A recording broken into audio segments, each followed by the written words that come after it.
A piece of ice falls from a height h so that it melts completely. Only 1/4 of heat produced is absorbed by the ice and all the energy of ice gets converted into heat during its fall. The value of h पूछ रहे हैं कितना हो जाए ताकि वो completely melt हो जाए। तो इक्वेशन आपको समझनी है। इक्वेशन में सिचुएशन ये है कि अगर m मास की आइस जो है वो h हाइट से गिर रही है तो उसके पास जो पोटेंशियल एनर्जी होगी वो mgh होगी, और इसका जो क्वार्टर पार्ट है वही आइस ने एब्जॉर्व किया हीट की फॉर्मेट में, तो 1/4 टाइम्स। और ये एनर्जी इतनी होनी चाहिए ताकि आइस पूरी मेल्ट कर जाए, तो वो किसके बराबर होनी चाहिए, m इंटू एल के बराबर। ठीक, तो m से m क्या हो जाएगा, कैंसिल आउट हो जाएगा। मास से तो कोई लेना देना है नहीं। हाइट पूछ रहे हैं तो हाइट कितनी बन जाएगी, तो हाइट हो जाएगी 4l/g। सारी मल्टीप्लाई करते हैं सारी वैल्यू। 4l कितना है, सब कुछ ऐसा यूनिट में रखेंगे तो वो है आपका 3.4 इंटू 10⁵ जूल पर केजी, और g की वैल्यू कितनी मान ले रहे हैं, 10। तो 10 कैंसिल करेंगे तो 10⁴ हो जाएगा, और अगर इसको किलोमीटर में लिखेंगे तो ये आपका 4 इंटू 34 किलोमीटर हो जाएगा। तो लगभग 136 किलोमीटर आपको आंसर मिलेगा ए पार्ट। ठीक है, लगभग 136 किलोमीटर हाइट से जब आप गिराओगे और उसने 1/4 क्वार्टर पार्ट एनर्जी एब्जॉर्ब की और वो पूरी हीट में कन्वर्ट करी, तो पूरी की पूरी आइस क्या हो जाएगी, मेल्ट हो जाएगी।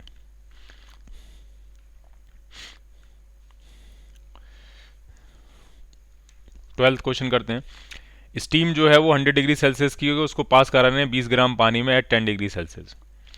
और जब पानी जो है 80 डिग्री सेल्सियस हो जाता है तो कितना पानी का टोटल मास कितना प्रेजेंट होगा ये पूछ रहे हैं, मतलब कितनी स्टीम कंडेंस हो चुकी होगी। 20 ग्राम तो पानी है ही भाई, कुछ स्टीम भी कंडेंस होगी, तो टोटल अमाउंट पूछ रहे हैं वो कितना होगा। तो जरा देखते हैं फिर कितनी स्टीम लग जाएगी। तो मान लिया m ग्राम स्टीम लग जा रही है इस काम में, तो heat given is equal to heat taken.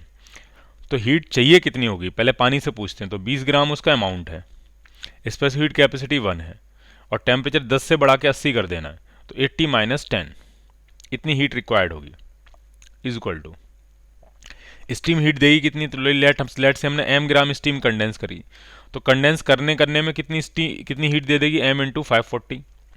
और सिर्फ कंडेंस नहीं होगी, कंडेंस हो गया तो 100 डिग्री सेल्सियस का पानी बनाएगी। पानी फाइनली होना है 80 डिग्री सेल्सियस का, तो 100 से 80 डिग्री में भी स्टीम जो है बॉइलिंग वाटर में कन्वर्ट होने के बाद भी हीट देगी। तो वो कितनी देगी, तो मास m है, स्पेसिफिक हीट कैपेसिटी 1 है, और टेम्परेचर उसका 100 से घट के 80 तक जाएगा, तो 100 - 80।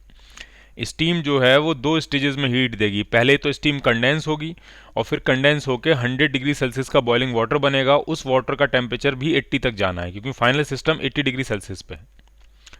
तो इतनी स्टीम कंडेंस हो जाएगी। सॉल्व करते हैं, देखते हैं कितना आने वाला है। तो ये आ जाएगा आपका 70 इंटू 20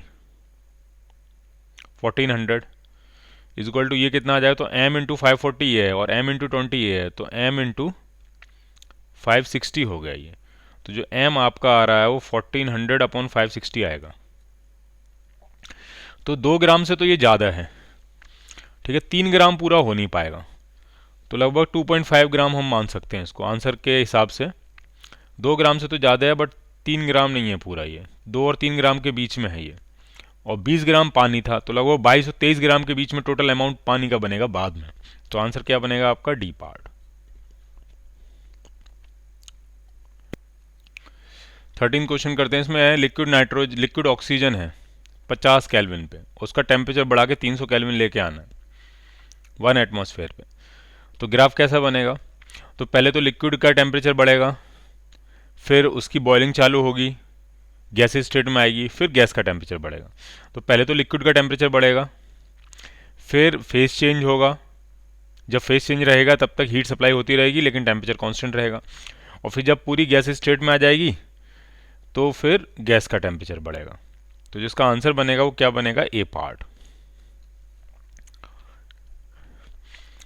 1 ग्राम स्टीम को मिक्स किया 1 ग्राम आइस में, रिजल्टेंट टेम्परेचर कितना होगा ये हमसे पूछ रहे हैं। ठीक है, तो दोनों तरफ बात करनी पड़ेगी। 1 ग्राम आइस से भी बात करनी पड़ेगी तुम्हें कितनी हीट की रिक्वायरमेंट है, और 1 ग्राम स्टीम से भी बात करनी पड़ेगी कि वो कितनी हीट दे सकती है। तो पहले 1 ग्राम स्टीम से बात करते हैं। तो स्टीम कहेगी कि मैं अगर सिर्फ कंडेंस हो जाऊं, मैं 100 डिग्री सेल्सियस, 1 ग्राम स्टीम जो है वो 100 डिग्री सेल्सियस के बॉइलिंग वाटर में कन्वर्ट हो जाए तो कितनी हीट देगी? तो वो 540 कैलोरी हीट देगी, क्योंकि उसका लेटेंट हीट कैपेसिटी यही होती है कि 1 ग्राम स्टीम को कंडेंस कर दें अगर हम, तो कितनी हीट वहाँ से निकाल सकते हैं? 540 कैलोरी। अब 1 ग्राम आइस से बात करते हैं। तो आइस ये कही अगर मैं मेल्ट हो जाऊँ तो मुझे 80 कैलोरी चाहिए, फिर मेरा टेम्परेचर 0 से 100 हो जाए तो मुझे 100 कैलोरी चाहिए, एम एस डेल्टा टी। यानी बॉइलिंग वाटर तक कन्वर्ट होने के लिए इसको 180 कैलोरी एनर्जी चाहिए बॉइलिंग वाटर तक पहुंचने में, और जब ये बॉइलिंग वाटर में कन्वर्ट होगी तो ये 540 दे सकती है, तो ये कई गुना ज़्यादा दे सकती है। तो इसका मतलब पूरी स्टीम कंडेंस होगी ही नहीं, उसकी रिक्वायरमेंट ही नहीं है, सिर्फ 1/3 स्टीम कंडेंस होगी, क्योंकि 1/3 हीट की ही रिक्वायरमेंट है। 540 का 1/3 180 होता है। तो इक्विलिब्रियम टेम्परेचर फिर आपका 100 डिग्री सेल्सियस ही रहेगा, और उसके अंदर कुछ बॉइलिंग वाटर होगा और कुछ स्टीम बचेगी। स्टीम कितनी बचेगी? तो 1/3 ग्राम स्टीम कंडेंस हो जाएगी, और 1 ग्राम आइस मेल्ट करके पानी बन के बॉइलिंग वाटर 1 ग्राम यहाँ से आएगा, तो बॉइलिंग वाटर तो आपका आ जाएगा 4/3 ग्राम, और स्टीम कितनी बचेगी? स्टीम बचेगी 2/3 ग्राम। ये इसका फाइनल कंपोजिशन होगा। 4/3 ग्राम बनेगा बॉइलिंग वाटर, और 2/3 ग्राम क्या बची होगी? आपकी steam of equilibrium temperature 100 degree Celsius. So your answer is A part. 10 gram ice cubes at 0 degree Celsius are release in a tumbler और वाटर इक्वलेंट 55 ग्राम। टम्बलर मतलब कांच के गिलास को टम्बलर कहते हैं। तो 10 ग्राम तो आइस थी 0 डिग्री सेल्सियस पे, और उसको एक टम्बलर में रिलीज किया गया है जिसका वाटर इक्वलेंट 55 ग्राम है, और कितने टेम्परेचर पे है? 40 डिग्री सेल्सियस पे।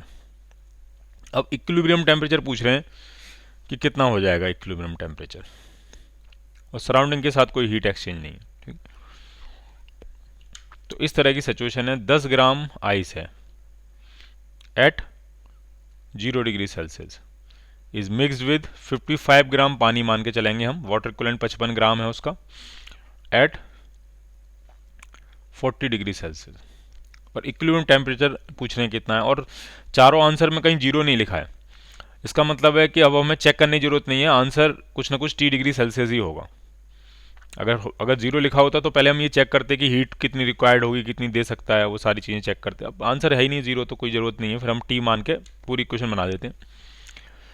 तो आइस को मेल्ट करने में कितनी लग जाएगी? तो 10 × 80 ये आइस को मेल्ट होने में लग जाएगी, प्लस मेल्ट होने के बाद जो 0 डिग्री सेल्सियस का वाटर बनेगा उसका टेम्परेचर टी बढ़ाने में कितनी लग जाएगी? तो एम एस डेल्टा टी ये इज इक्वल टू, अब ये देगा कौन? ये 55 ग्राम पानी देगा।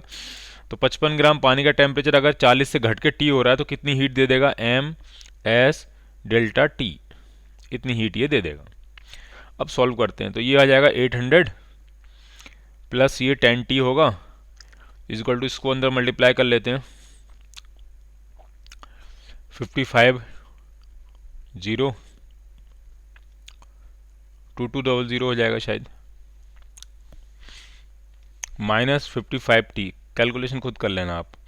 तो इसको इधर ले आएंगे तो ये 65T हो जाएगा।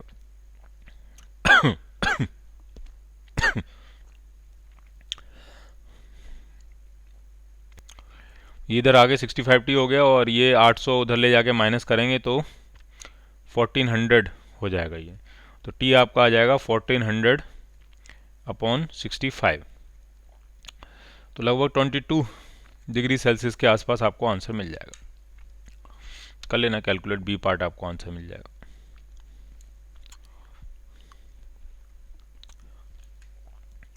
सिक्सटीन क्वेश्चन में कह रहे हैं कि कोई ब्लैक बॉडी है, वो पी पार रेडिएट कर रही है, और मैक्सिमम एनर्जी जिस वेवलेंथ पे है वो लैम्डा नॉट है। अब हम टेम्परेचर चेंज कर रहे हैं ताकि मैक्सिमम एनर्जी 3/4 लैम्डा नॉट पे रेडिएट कर रही है। तो मैक्सिमम एनर्जी अगर 3/4 लैम्डा नॉट पे रेडिएट करेगी तो पहले अगर टेम्परेचर T नॉट था तो अब टेम्परेचर 4/3 T नॉट हो गया होगा, क्योंकि वीन्स डिस्प्लेसमेंट लॉ ये कहता है कि लैम्डा इंटू टी का प्रोडक्ट कांस्टेंट होगा। अगर मैक्सिमम एनर्जी वाली वेवलेंथ 3/4 टाइम्स हो गई होगी तो टेम्परेचर 4/3 टाइम्स हो गया होगा। अब पार कितने फैक्टर से बढ़ जाएगी? तो पार का सीधा सा खेल होता है, पार टेम्परेचर की पावर 4 के प्रोपोर्शनल होती है। तो टेम्परेचर को अगर आपने 4/3 टाइम्स बढ़ा दिया है तो पार जो होगी वो 4/3 की पावर 4 टाइम्स बढ़ जाएगी, यानी ये बढ़ेगी आपकी 256/81 times. So your answer will be C part.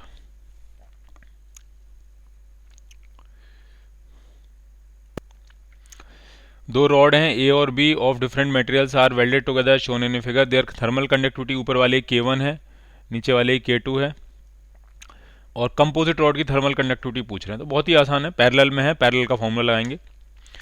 तो पैरेलल में R1 प्लस R2 किसके बराबर होता है, R नेट के। यहीं से हम नेट थर्मल कंडक्टिविटी निकालेंगे। R1 कितना हो जाएगा, तो हो जाएगा L/K1A, एरिया A मान ले रहे हैं, प्लस R2 कितना होगा, तो L/K2A is equal to R net. तो लेंथ तो L ही मानी जाएगी, D लिखा है उन्होंने, हम L मान के कर रहे हैं, लेंथ तो L ही मानी जाएगी, और एरिया जो है वो 2A हो जाएगा। तो K net into 2A, double area हो जाएगा। दोनों रॉड को पैरेलल में अटैच कर दिया तो ये एरिया डबल हो जाएगा। तो LA कॉमन ले कैंसिल आउट हो जाएगा। तो अगर हम इसमें एलसीएम ले लें तो K1 K2 आ जाएगा नीचे, और ऊपर आ जाएगा K1 प्लस K2, और ये किसके बराबर है, 1/2 K नेट के बराबर है। तो 2 से इधर मल्टीप्लाई कर लेते हैं, इसको 2 को यहाँ ले आते हैं, यहाँ आ जाएगा 2 आपका, और K नेट निकालना है हमको, तो पलट लेते हैं इसको। तो K नेट जो आपका आ जाएगा वो आ जाएगा K1 K2/2 times K1 plus K2।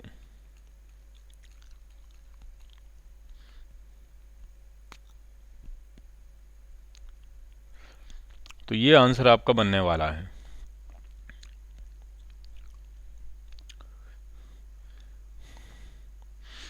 अब इसमें ये तो कोई आंसर मैच कर नहीं रहा है, K1 प्लस K2/2 ये नहीं मैच कर रहा। ठीक है, एक बार फिर से देख लेते हैं। यहाँ पे इधर का टेम्परेचर आपने T1 बताया, यहाँ का टेम्परेचर T2 बताया, तो एक रॉड ये हो गई और एक रॉड ये हो गई, ये दोनों पैरेलल में। ओके, मैंने यहाँ गड़बड़ कर दिया, पैरेलल में है और मैंने सीरीज़ का फॉर्मूला लगा दिया, तो पूरी कैलकुलेशन गड़बड़ हो गई। फिर से कर लेते हैं। पैरेलल में है तो क्या बनेगा, 1/R1 plus 1/R2 is equal to 1/R net, ये बनेगा। तो R1 कितना हो जाएगा, तो R1 आ जाएगा L/K1A, प्लस R2 कितना आ जाएगा, L/K2A is equal to R net कितना आ जाएगा, तो L तो लेंथ ही है, और K नेट है, बट एरिया इसका कितना हो जाएगा, 2A हो जाएगा। तो A/L कैंसिल आउट हो जाएगा, तो K नेट यहाँ से जो बनेगा वो आपका बन जाएगा K1 plus K2/2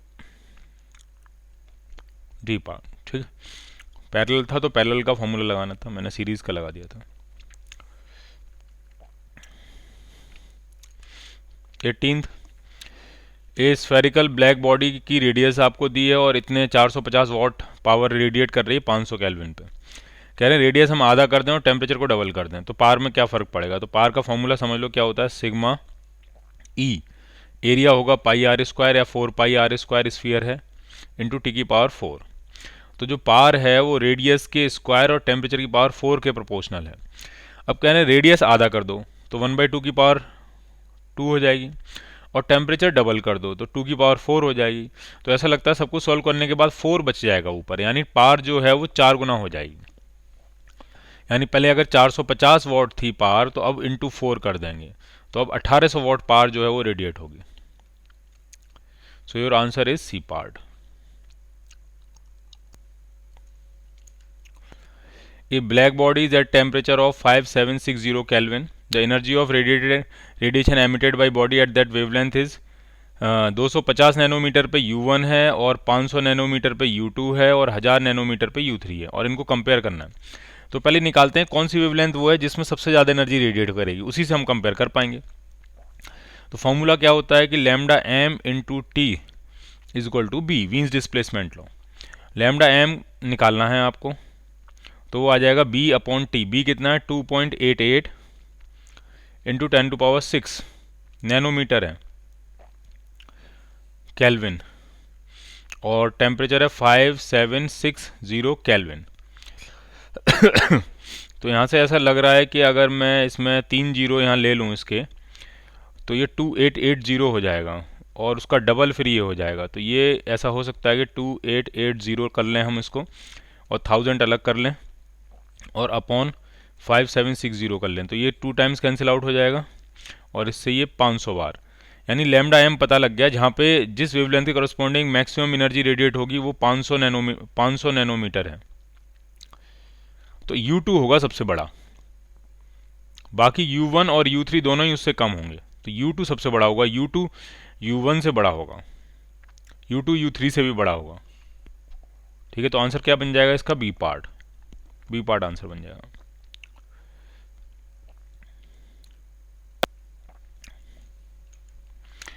to ends of metal rods are maintained at 100 degree Celsius and 110 degree Celsius, और रेट ऑफ हीट फ्लो जो है वो 4 जूल पर सेकेंड है। फिर कह रहे हैं एंड्स को 200 और 210 पर मेंटेन करें तो रेट ऑफ हीट फ्लो क्या होगा? तो 4 जूल पर सेकेंड ही होगा, क्योंकि टेम्परेचर डिफरेंस सेम है। जो रेट ऑफ हीट फ्लो होता है dQ/dt, उसको मतलब होता है कि टेम्परेचर डिफरेंस कितना है अपॉन रॉड का थर्मल रेजिस्टेंस कितना होगा। तो पहले केस और दूसरे केस में दोनों में ही टेम्परेचर डिफरेंस 10 डिग्री सेल्सियस का, एक तरफ 100 एक तरफ 110, एक तरफ 200 एक तरफ 210। तो दोनों ही केसेस में जब टेम्परेचर डिफरेंस सेम है और रॉड वही है तो रेट ऑफ हीट फ्लो भी सेम ही रहेगा। तो पहले भी अगर 4 जूल पर सेकेंड है तो बाद में भी 4 जूल पर सेकेंड ही रहेगा।